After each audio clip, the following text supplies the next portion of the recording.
Bismillahirrahmanirrahim. Assalamualaikum warahmatullahi wabarakatuh. Ayah, bunda, dan anak-anakku sekalian, alhamdulillah sampai hari ini kita masih bisa melaksanakan ibadah kita di bulan Ramadan ini, dan semoga kita semua dalam keadaan sehat bisa melaksanakan kewajiban kita sebagai seorang muslim untuk berpuasa di bulan Ramadan ini. Dan tentunya di masa pandemi ini kita tetap bisa melaksanakan ibadah kita tidak terhalang dengan adanya pandemi, dan kita tetap bisa mengkondisikan kegiatan yang kita lakukan terutama untuk ibadah kita kepada Allah, dan semoga kita nanti akan sampai ke tujuan puasa kita, yaitu bertakwa kepada Allah. Kemudian untuk anak-anakku sekalian, semoga puasanya tetap semangat, dan semoga kita akan dapat menyelesaikan selama 1 bulan penuh untuk berpuasa. Tentunya banyak hal, banyak kendala yang akan kita temui saat kita melaksanakan ibadah puasa. Tapi insya Allah dengan niat kita yang tulus, kita akan bisa melampaui semuanya dengan baik. Tentunya anak-anakku sekalian juga sudah dibimbing oleh ayah bunda di rumah, dan kita harus tahu apa-apa yang harus kita lakukan dan apa yang harus kita tinggalkan selama kita melaksanakan ibadah puasa di bulan Ramadan ini. Untuk yang pertama, apa saja yang perlu kita laksanakan, apa saja yang perlu kita siapkan untuk kita melaksanakan ibadah kita. Yang pertama, kita harus melaksanakan ibadah puasa kita dengan sungguh-sungguh, dengan niat yang lurus, kita ikhlas karena kita beribadah hanya mengharapkan ridha Allah, dan kita yakin bahwa orang yang berpuasa nanti akan dapat masuk surga melalui pintu yang sudah disediakan Allah, yaitu pintu Ar-Rayyan. Kemudian selanjutnya kita harus memperbanyak istighfar, kita harus banyak mohon ampun kepada Allah, karena di bulan Ramadan ini banyak sekali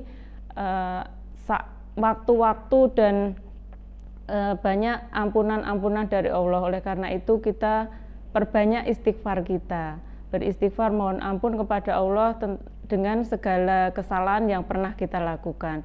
Kemudian kita semaksimalnya melaksanakan ibadah-ibadah yang sudah dituntunkan.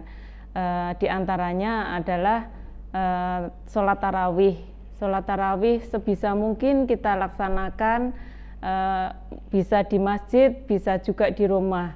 Karena kalau pandemi seperti ini, untuk di masjid juga kita boleh melaksanakan ibadah di masjid, tetapi kita tentunya dengan protokol kesehatan yang harus kita terapkan. Kemudian kalau misalnya mau sholat tarawih di rumah, bisa juga dilaksanakan bersama ayah bunda dan keluarga di rumah. Kemudian selanjutnya tadarus. Anak-anak, mari kita tingkatkan untuk membaca Al-Quran, karena ketika kita membaca Al-Quran, insya Allah kita akan mudah-mudahan kita akan mendapat syafaat dengan Al-Quran yang kita baca. Kemudian selanjutnya ibadah-ibadah yang lain yang mungkin tidak biasa kita lakukan di hari-hari biasanya, misalnya sholat duha, atau mungkin memperbanyak murojaah, memperbanyak ziyadah, hafalan-hafalan anak-anak, dan kita kuatkan amalan-amalan yang sebelumnya sudah kita lakukan. Kemudian selanjutnya adalah mengisi kegiatan-kegiatan yang bermanfaat. Kegiatan yang bermanfaat itu seperti apa? Anak-anak bisa melaksanakan misalnya berkebun, atau mungkin membuat kegiatan-kegiatan yang ada manfaatnya. Tadi sudah mungkin kita bisa melaksanakan murojaah, atau mungkin hafalan-hafalan, mungkin membaca Al-Quran. Kita bisa juga melakukan kegiatan-kegiatan untuk membantu orang tua kita di rumah. Jadi apapun yang kita lakukan itu ada manfaatnya.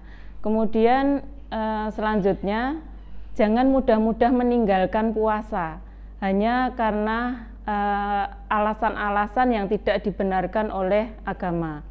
Jadi kita harus melaksanakan, kita niatkan kalau mau puasa sehari penuh. Jadi jangan sampai kita ketika siang cuaca kebetulan panas, kita kemudian bersembunyi untuk membatalkan puasa biar nggak ada yang tahu karena kita kehausan dan sebagainya. Itu berarti kita belum bisa melaksanakan puasa dengan baik, karena ketika kita berpuasa, walaupun kita bersembunyi, kita kemudian minum atau mungkin makan, Allah tetap melihat kita. Jadi jangan sampai kita membatalkan puasa hanya karena hal-hal yang sepele.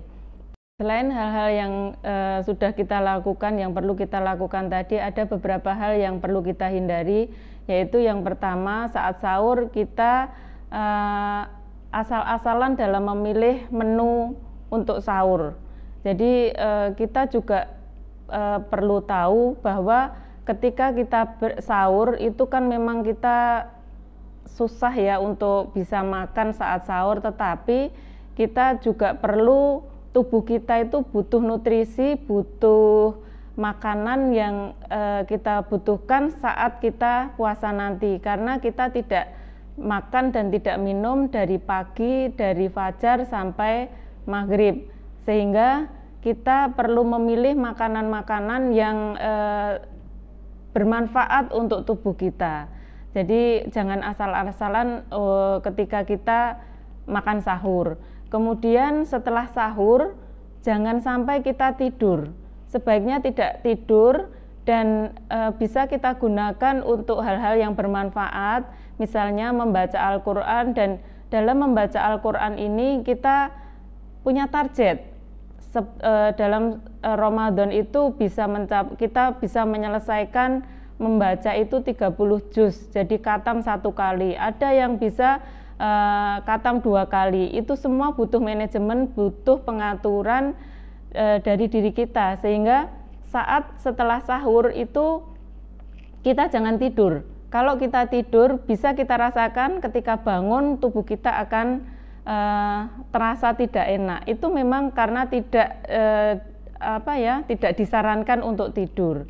Kemudian tidur sepanjang hari. Jadi mungkin punya pendapat bahwa ada dari hadis ada tidurnya orang puasa itu termasuk ibadah. Tetapi tidak seperti itu. Kita boleh tidur, tetapi tentunya diatur. Jadi ada waktu-waktu tersendiri. Jadi setelah sahur, sholat subuh, itu kita bisa melakukan hal-hal yang bermanfaat tadi, misalnya membaca Al-Quran. Kemudian kalau sudah mungkin sudah agak siang, itu kita bisa melakukan olahraga kecil. Jadi selama puasa pun kita bisa melaksanakan kegiatan olahraga supaya tubuh kita tetap sehat, tetap bugar. Dan setelah itu mungkin kita bisa melaksanakan juga sholat duha. Nah setelah itu kita bisa melaksanakan aktivitas sehari-hari. Kalau anak-anak masih masuk sekolah atau mungkin belajar daring, itu bisa melaksanakan kegiatan-kegiatan seperti biasanya, rutinitas seperti biasa. Kemudian kita juga bisa istirahat. Istirahat itu kita tidur boleh. Jadi karena kita tidur siang itu juga kita perlukan, apalagi yang masih anak-anak nggih, supaya kita punya stamina yang bagus juga. Karena kalau biasanya bangunnya subuh, ini anak-anak harus bangun jam 3 sehingga untuk mengganti waktu tidur kita. Kemudian anak-anak tidak disarankan untuk meluapkan emosi secara berlebih-lebihan. Memang orang yang berpuasa karena kondisinya itu lapar, emosi itu mudah, jadi mudah marah, kemudian apapun yang dilakukan orang lain itu selalu salah sehingga membuat kita marah-marah. Itu kalau bisa dihindari, karena termasuk pengendalian puasa itu pengendalian emosi juga. Jadi tidak hanya pengendalian makan dan minum, tetapi pengendalian emosi kita. Kita ketika puasa harusnya lebih tenang, tidak banyak marah-marah. Kemudian yang harus kita hindari juga menghabiskan uang untuk menyiapkan berbuka. Biasanya anak-anak kalau kondisi lapar itu biasanya pengen banyak hal yang ingin dibeli kemudian nanti mau dimakan, beli makanan ini itu. Jadi hal-hal yang tidak perlu kita beli jadi kita beli itu termasuk pemborosan juga. Kemudian melakukan aktivitas yang berat, misalnya kita kalau berpuasa ya kita hemat energi kita. Biasanya anak-anak suka bermain bola pagi, siang, sore. Nah ini kita kurangi supaya tubuh kita tetap fit dan kita tetap sehat dalam melaksanakan ibadah ini. Kemudian kita sebaiknya tidak melakukan kegiatan-kegiatan yang tidak ada manfaatnya, karena kebaikan seorang muslim itu dilihat dari meninggalkan hal-hal yang tidak bermanfaat.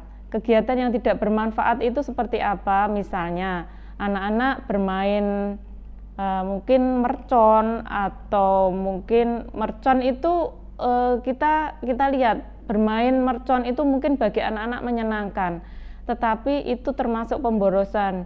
Uang kita belikan mercon hanya untuk dibakar, kemudian kalau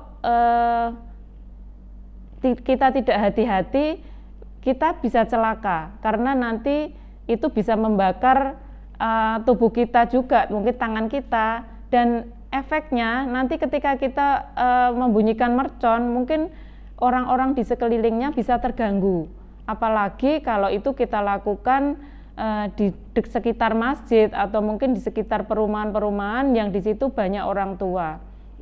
Orang tua kalau mendengar sesuatu yang mengagetkan nanti bisa mengakibatkan hal-hal yang tidak kita inginkan. Kemudian juga hal-hal yang dilakukan yang tidak baik itu bermain gadget terlalu berlebihan. Biasanya anak-anak untuk mengisi waktu luang itu bingung. Jadi dengan bermain gadget, bermain game atau mungkin game online itu puasanya jadi lupa. Tetapi yang dilakukan ini tidak bermanfaat. Jadi sebaiknya dihindari. Kita boleh bermain gadget, kita boleh bermain game boleh, tetapi sewajarnya saja. Jadi hal-hal yang perlu kita hindari seperti itu. Kemudian buat ayah bunda di rumah supaya puasa anak-anak ini tetap terjaga dan supaya puasa kita ini benar-benar sesuai dengan tujuan dari puasa itu sendiri, maka sebagai orang tua kita tetap mendampingi anak-anak dalam berpuasa. Ketika sahur, ketika berbuka itu kita dampingi, begitu juga ketika anak-anak dalam melaksanakan puasa di siang harinya tetap kita dampingi. Kemudian kita berikan motivasi-motivasi yang mungkin menambah semangat anak-anak bahwa dengan puasa itu kita akan mendapatkan pahala dari Allah dan kita berhak untuk masuk surga, seperti itu. Jadi motivasi yang dibutuhkan anak-anak supaya mereka tetap semangat untuk berpuasa. Kemudian yang ketiga, ini mengajarkan kebaikan-kebaikan kepada anak-anak kita. Misalnya, ayo dek kita mengaji, kita murojaah, atau mungkin kita melaksanakan sholat tarawih. Sholat tarawih itu memang dituntunkan. Seperti itu kita mengajarkan kepada anak-anak dan kita menjadi teladan buat anak-anak kita. Anak-anak kalau hanya kita beritahu bahwa kebaikan melakukan ini seperti ini, tetapi tanpa contoh dari orang tua, tanpa teladan dari orang tua, anak-anak akan susah untuk bisa melaksanakannya. Sehingga ini perlu sinergi antara orang tua dengan anak dalam melaksanakan ibadah puasa ini, sehingga dalam sebuah keluarga dari ayah, bunda, anak-anak, dan seluruh anggota keluarga ini bisa melaksanakan ibadah puasa dengan baik. Tentunya kita semuanya berharap dengan puasa ini kita akan mencapai tujuan dari puasa itu sendiri, yaitu bertakwa kepada Allah. Demikian yang dapat kami sampaikan, mudah-mudahan bermanfaat. Semoga kita tetap bisa melaksanakan ibadah puasa di tahun ini dengan baik, dan kita ibadah-ibadah kita diterima oleh Allah, dan kita berharap, kita berdoa semoga kita akan ketemu lagi di puasa yang akan datang. Demikian, wassalamualaikum warahmatullahi wabarakatuh.